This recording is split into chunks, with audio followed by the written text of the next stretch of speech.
की चर्चा करूंगा लास्ट में, लेकिन अभी हम बात कर लेते हैं अतिथि भाई बहनों की जिन्होंने ये आदेश देखा होगा, और ये आदेश कई जगह पर कई वीडियोस में आपको देखने को मिला होगा। लेकिन इसकी एक बड़ी बात और बड़ी वजह मैं आपको बताने वाला हूं। पहले तो हम देख लेते हैं इस आदेश में क्या कहा गया है और उस आदेश का क्या मतलब है, क्योंकि मैंने ये बात करीब 6 से 7 महीने से लगातार आपको समझा रहा हूं। रीजन कि आपको समझ में आना चाहिए कि आखिर प्रक्रिया क्या चल रही है। डीपीआई या फिर लोक शिक्षण संचालनालय जिसको बोलते हैं, या फिर ट्राइबल विभाग किस प्रकार की प्रोसेस कर रहा है और क्या कर सकता है, और सरकार की इसमें मंशा क्या है, इस पर आज हम आपको मात्र 10 से 15 मिनट में सब समझा दूंगा। बस वीडियो को स्किप मत करना, पूरा देखिएगा। सबसे पहले तो आपको दिखाई दे रहा होगा कि उच्च माध्यमिक शिक्षक पात्रता परीक्षा 2018 वर्ग 1, ठीक है, एमपीटीईटी परीक्षा पात्र अतिथि शिक्षक अनुभव प्राप्त अतिथियों को नियमित करने बाबत, ये एक विषय के अंतर्गत एक विषय लिखा हुआ है कि इनके नियमितीकरण के लिए कुछ प्रोसेस कराई जाएगी। और किसने लिखा है, यह भी एक बड़ा बात है कि अपर संचालक जनजाति कार्य विभाग मध्य प्रदेश ने लिखा है, ठीक है। और ये किसके लिए आया है, तो मीनाक्षी शर्मा, ठीक है। इनके बारे में सबके बारे में बताऊंगा मैं, ये मीनाक्षी शर्मा जी के बारे में बताऊंगा, सभी स्टूडेंट्स के बारे में बताऊंगा, ठीक है, सबके पिटीशन के बारे में बताऊंगा।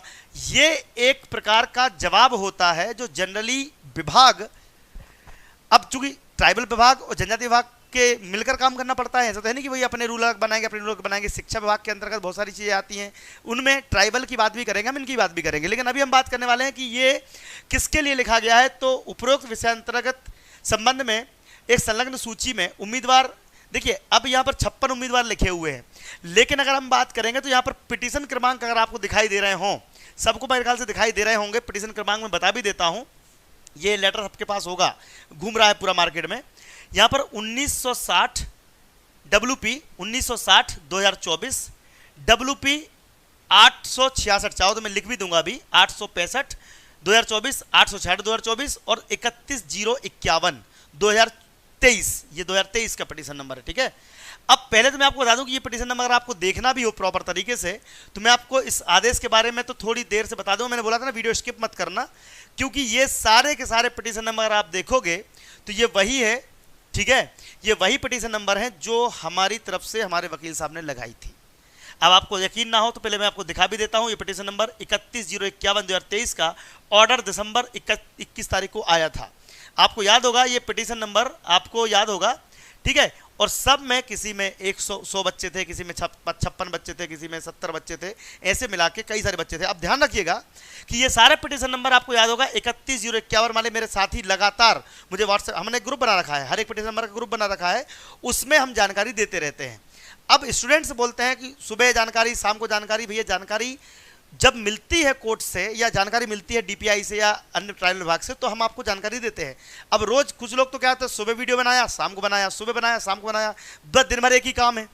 लेकिन मैं आपको बता दूं कि हमारी तरफ से मैंने विश्वास दिलाया था आपको कि अगर आप कोर्ट केस लगाओगे, हम आदेश करवाएंगे। और आदेश की आज ये जो चर्चा हो रही है पूरे मध्य प्रदेश में, सभी लोग कहीं भी आप देख लोगे इन आदेशों की चर्चा हो रही है। ये 1960 का आदेश जो हुआ है, अभी 1960 दिखाया था मैंने, 2024 का, ठीक है। और ये जो 865 866 इन सब का, और इन सब के आदेश भी अगर आपको हो तो मैंने सारे डाउनलोड करके रखे हुए हैं, और सबकी सर्टिफाइड कॉपी भी मैंने दिलवाई थी। यानी कि कुल मिला के जो ये आदेश हुए हैं, ये देख सकते हैं आप लोग, ये आदेश देख रहे हो, ये पूरे स्टूडेंट, कई स्टूडेंट है इसके अंदर, किसी में 60-70, और ये आदेश जो हुआ था, इस आदेश के बिहाफ पे अब मैं बता दूं हुआ क्या था। किसी में 107 हैं, ठीक है, किसी में 107 हैं, किसी में और ज़्यादा भी होंगे, कम भी होंगे, ठीक है, किसी में 107 हैं, किसी में 108 है, ठीक है, किसी में 108 हैं। अब ये इस वाली में ये बता रहा हूँ मैं, थोड़ा वेट करना है, ध्यान समझना, सारी चीज़ें समझना, क्योंकि क्या होता है कि अधूरी जानकारी दिक्कत करती है हमेशा, पूरी जानकारी लिया करो। किसी में 76 लोग हैं, ठीक है। और ये सारे के सारे पिटीशन नंबर जो आपको उस आदेश में दिखाई दे रहे हैं, वो सारे के सारे हमारे यहाँ से लगाए गए हैं, ठीक है, वो सारे हमारे यहाँ से लगाए गए हैं। और सबको आदेश क्रमांक देने के बाद ये जो आदेश जारी हुआ है, इसके मतलब भी समझ लीजिए।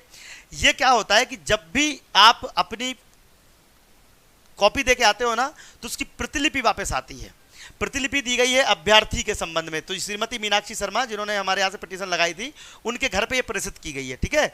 अब इसका किसी को मिल गया प्रति, तो फोटो बना के वीडियो बना दिया, बट ठीक है, समझिए, अच्छी बात है। उन्होंने क्या कहा है कि देखिए, अगर आप लड़ाई लड़ेंगे तो फायदा मिल सकता है, ध्यान रखिएगा। देखिए, अगर आप लड़ाई नहीं लगेंगे, जैसे कि मान लो कि 100 लोग हैं, उसमें 50 लोग घर ही बैठे हुए हैं, कुछ नहीं कर रहे हैं, तो वो तो रेस से वैसे ही बाहर हैं।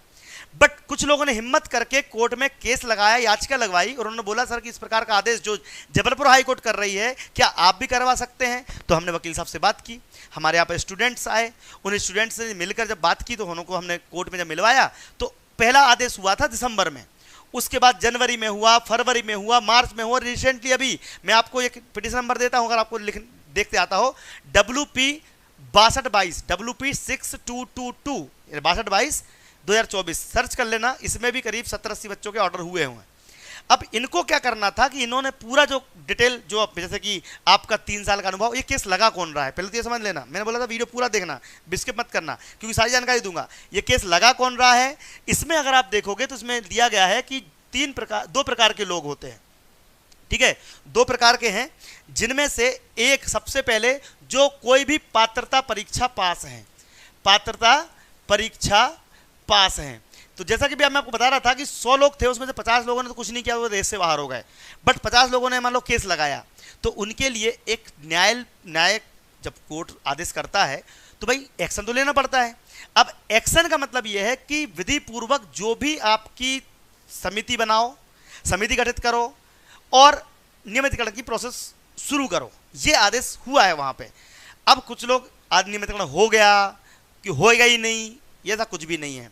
अभी स्थिति क्लियर हम बताते हैं, बस 2 मिनट और रुक जाओ, मैं स्थिति बता दूंगा।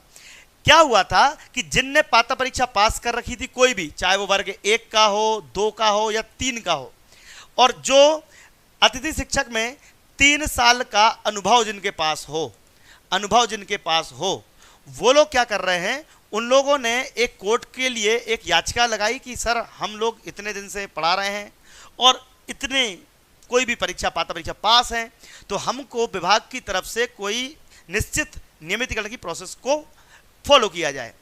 इसके लिए आदेशित किया था, और वही आदेश अब पूरी जगह पर बताओ, आपने कोशिश की, वकील साहब ने पूरी मेहनत से लड़ाई करी और आपके लिए कोर्ट केस आदेश करवाया। वो आदेश DPI भी गया, लोक शिक्षण संचालक जनजाति विभाग भी गया। अब वहां पर वो लोग कार्रवाई करने के लिए कुछ ना कुछ तो प्रोसेस कर रहे हैं। अब वो प्रोसेस का यस नो सरकार उसके हद तक मदद करती है। देखिए सरकार ने भी घोषणा करी थी, ऐसा नहीं कि महापंचायत में घोषणा नहीं करी थी, घोषणा की थी, यानी कि चाहते सब हैं, लेकिन किस ब्याह पे करें, तो उसके लिए अब तक ये कुछ नहीं कर रहे थे, लेकिन अब विभाग में हलचल मच चुकी है। अब ध्यान समझना, देखिए कई लोग हैं WP वाले बच्चे, ये कंप्लेंट में उसमें लगा रहे हैं, अगर आपको भी कोर्ट केस लगाना है तो मैं बता भी दूंगा कि उसके लिए तरीका क्या है, लेकिन अभी आप समझिएगा कि इनके साथ हो क्या रहा है। जिन लोगों ने कोर्ट केस लगाया था उनकी कुछ ना कुछ प्रोसेस, कुछ ना कुछ सुनवाई तो हो ही रही है ना। अब DPI कल के दिन मान लो कि DPI और सरकार ने मिलकर, ये लोक शिक्षण संचालक ने या जनजाति विभाग ने मिलकर एक रणनीति बना ली कि भाई इन लोग को लिए इस तरीके से इन